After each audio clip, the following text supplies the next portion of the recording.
This is OPPO Find N2 Flip, and today I would like to demonstrate that you can enable the Dolby Atmos feature on this device.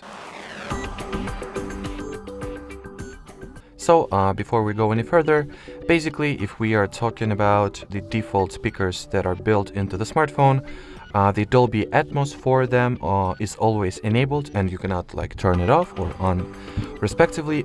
But what you can do is to change the preset that Dolby Atmos uses. So in order to do that, you will need to go into sound and vibration category of settings, and then here at the bottom of the page you'll find the Dolby Atmos section. As I've mentioned, you can change your preset in terms of environment that you are in and scenario specific preset.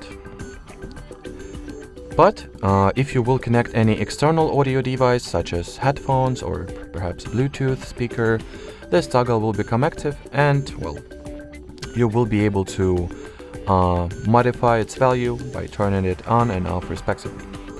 Alrighty, so that will be it for this video. Thanks for watching, and bye bye.